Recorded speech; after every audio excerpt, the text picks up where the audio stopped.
ini tak akan pernah aku lupakan seumur hidupku. Bagaimana tidak? Ini merupakan pengalamanku pertama kalinya bertemu dengan makhluk halus atau hantu.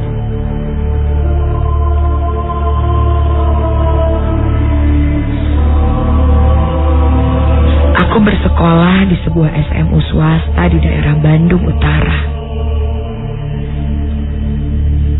Sekolahku juga terkenal sebagai sekolah yang angker.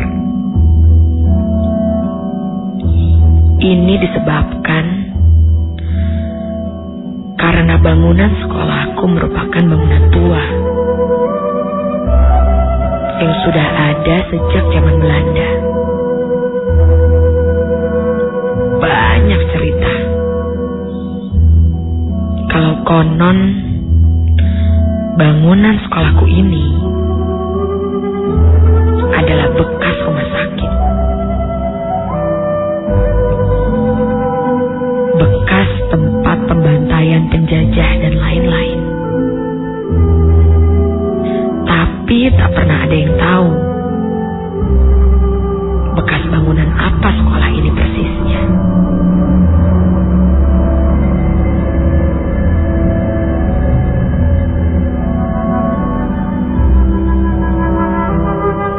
Sore itu aku bersama 6 temanku berencana untuk mengikuti kegiatan ekstrakurikuler majalah dinding. Berencana untuk mengikuti kegiatan ekstrakurikuler majalah dinding. Tapi mendadak dibatalkan karena para senior harus mengikuti pendalaman materi menjelang ujian akhir. Karena tidak jadi, maka mau tak mau kami harus menunggu jemputan masing-masing sesuai dengan jadwal berakhirnya kegiatan ekstrakurikuler kami.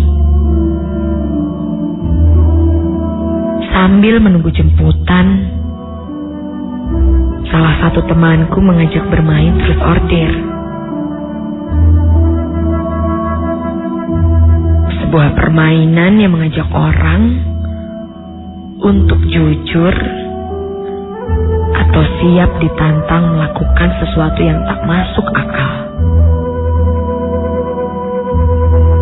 Biasanya permainan ini kami gunakan untuk acara curhat.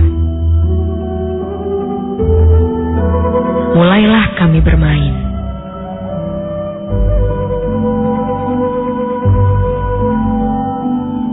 Tibalah saat aku kena giliran. Aku lebih memilih dare daripada harus jujur menjawab tentang cowok yang sekarang sedang dekat denganku, tapi ternyata juga sedang didekati oleh Tasya sahabatku. Daripada aku menyakiti perasaannya, aku lebih memilih untuk siap ditantang apapun. Tasya yang agak sedikit kesal karena aku memilih dare, langsung mengajakku ke dekat lahan parkir. Di situ terdapat sebuah gedung yang sudah tua.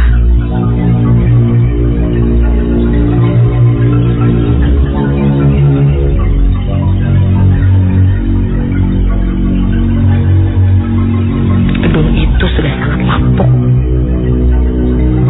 Atapnya sudah roboh.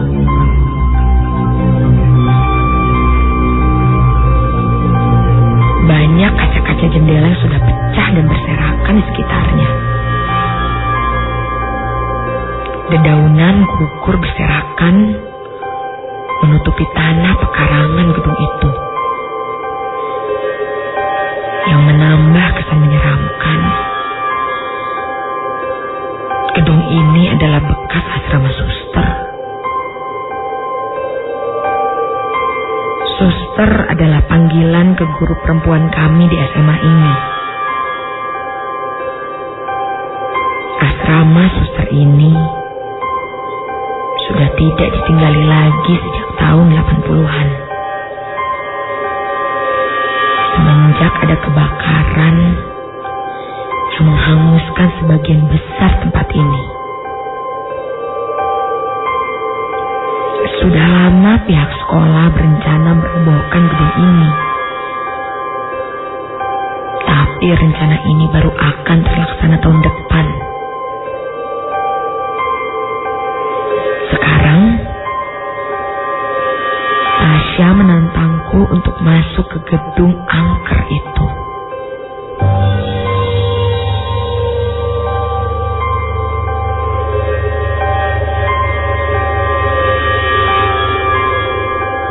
Gedung tua ini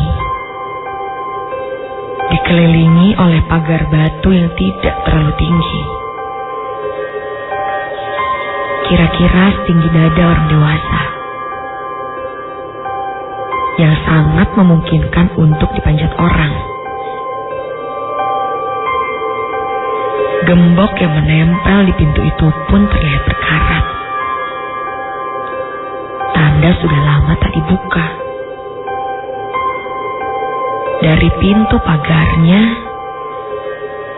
ada jalan setapak yang terhubung dengan dua buah pintu besar berwarna coklat, yang mana merupakan pintu masuk dari gedung itu. Setelah berhasil memanjat pagar batu tanpa mengalami kesusahan, sekarang di depan pintu besar itu, aku dan temanku Tasya berdiri cemas.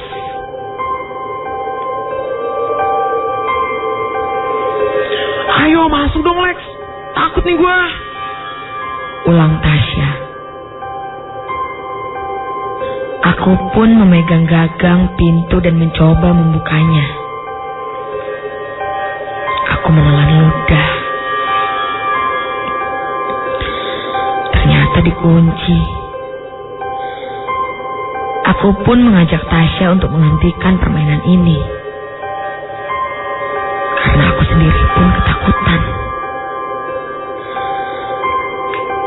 Entah mungkin karena gengsi, Tasya menolak.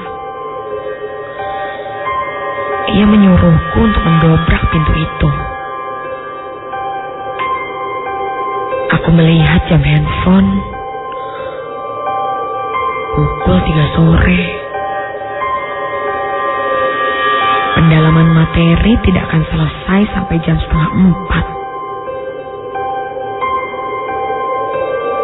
Guru dan satpam sekolah tidak akan melihat kalau aku mendobrak sekarang. Lalu aku pun mencoba mendobrak, dibantu dengan Tasya.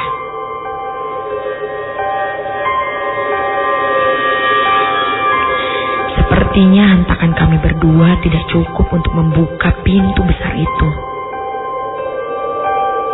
Pintunya masih tetap tertutup dengan kokoh. Ketika kami hendak melangkah pergi, tiba-tiba terdengar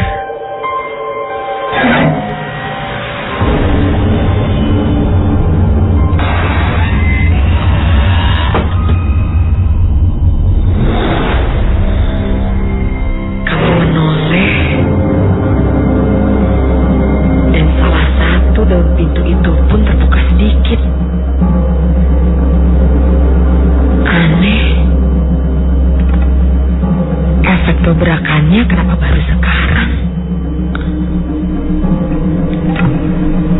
Tasya mendorongku ke depan. Aku pun jalan menuju pintu besar itu. Aku mendorong daun pintu yang sudah terbuka dengan perlahan. Dan samar-samar aku melihat ruangan besar seperti aula yang sangat berantakan. Saat aku masuk, kulihat Terlihat bahwa ruangan besar itu tercium bau lembab, sangat kotor dan berantakan. Banyak puing-puing bebatuan yang berceceran di lantai. Semua dindingnya sudah hampir terkelupas dan berwarna hitam. Kayu-kayu besar berserakan bersama dengan meja dan kursi yang tidak beraturan di lantai.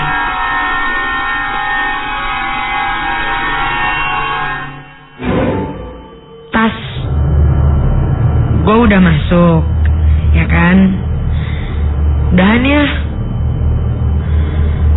Kataku memohon untuk menyudahi tantangan ini. Kurang. Tuh, di sebelah kanan kayaknya ada ruangan. Lo masuk situ, habis itu baru kita udahan deh. Kata Tasya dari belakangku, sambil menunjuk ke arah kanan mirip aula.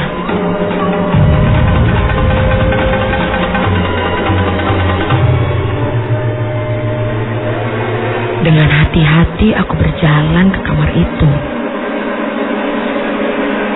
menghindari kayu-kayu dan pecahan kaca yang ada di lantai.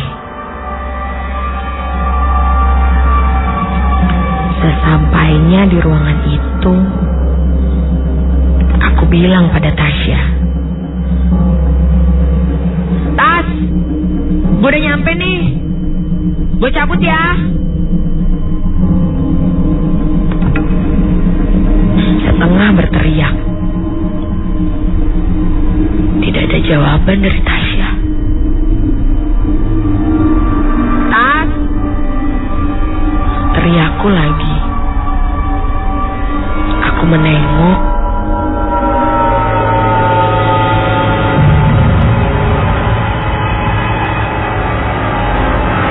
Ternyata Tasya menghilang. Sialan, dia kabur duluan.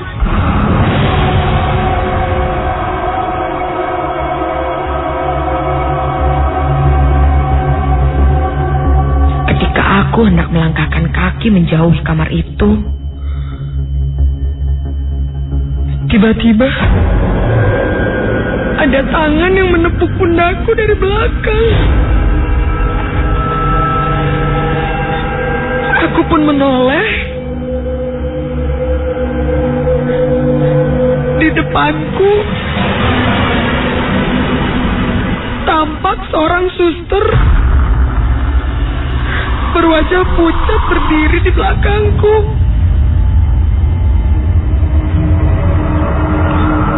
Suster itu memakai setelan seragam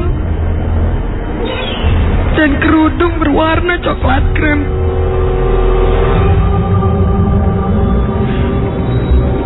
Seperti setelan seragam yang biasa dipakai suster-suster di SMA aku.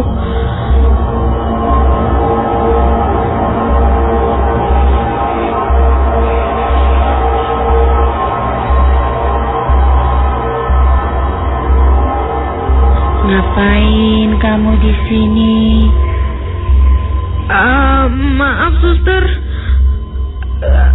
saya penasaran, pengen lihat-lihat. Oh, saya kira udah nggak ada penghuninya. Kataku gagap, takut kena hukuman. Oh, memang sudah tidak ada penghuninya di sini.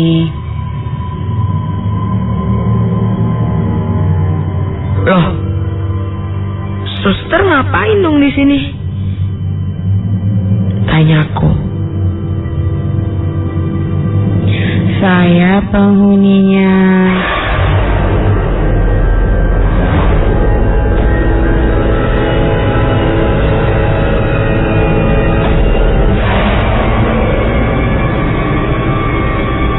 Aku pun ketakutan mendengar jawaban dari suster itu.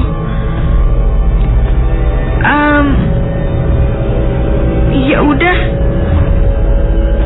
saya keluar dulu ya, suster, kataku sambil bergegas melangkah mundur.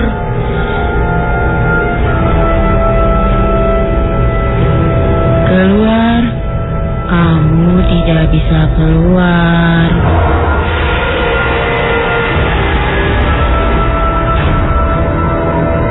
Kata suster itu.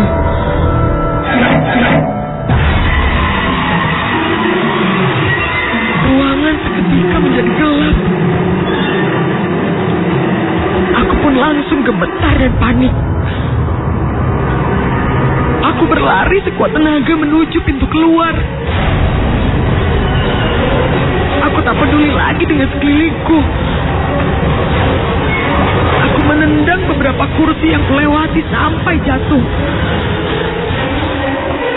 Aku hampir tersungkur karena kakiku terantuk kayu balok besar. Namun aku berhasil menyeimbangkan kembali badanku dan meneruskan lariku.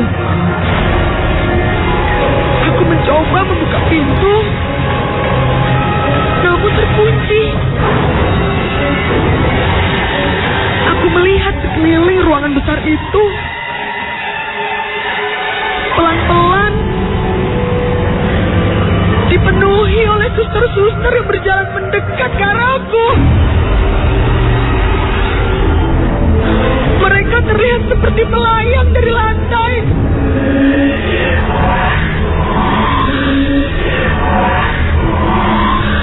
Badanku lemas.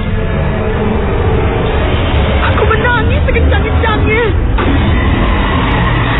Tolong! Tolong! Teriakku sambil menangis. Aku mendorong dan mendobrak pintu itu, namun tidak membuahkan hasil. Para suster itu melayang semakin dekat, sampai aku bisa melihat sebagian wajah mereka. Beberapa di antara mereka ada yang mengalami luka bakar parah di wajahnya. Tolong! Tolong! Aku masih berusaha teriak sekuat tenaga. Tiba-tiba pintu terbuka. Seorang satpam melangkah masuk. Loh, kamu ngapain, Dek? Tanyanya keheranan karena aku menangis terisak-isak.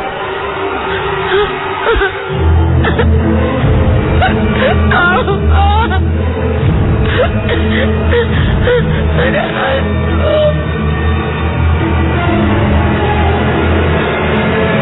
Kataku pada satpam itu. Namun semua hantu suster itu sudah menghilang.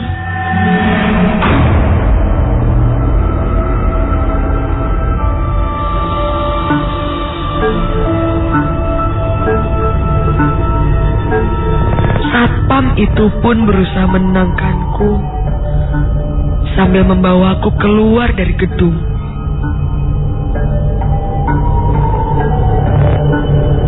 Aku melihat jam handphone. Sudah hampir jam 5 sore. Astaga. Rasanya aku masuk hanya beberapa menit. Ternyata sudah 2 jam. Aku mencari Tasya dan teman-temanku yang lain di lorong kelas tempat tadi kami duduk. Tapi tampaknya mereka sudah pulang. Ketika berjalan ke lapangan parkir, satpam itu menjelaskan kalau asrama itu sudah dikunci bertahun-tahun. Kuncinya dibawa oleh satpam tersebut dan tidak ada kunci cadangannya. Satpam itu bercerita kalau pada saat asrama itu terbakar di tahun 86 dulu,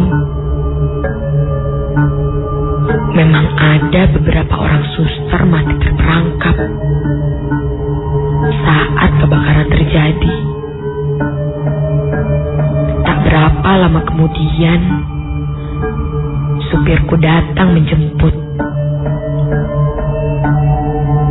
Aku langsung pulang tanpa mencari tahu di mana Tasya.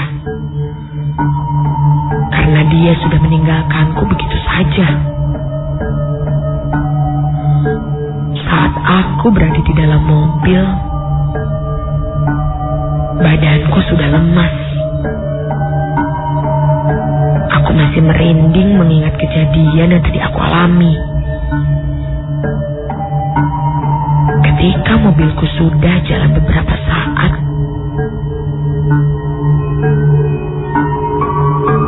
supirku mendadak bertanya padaku,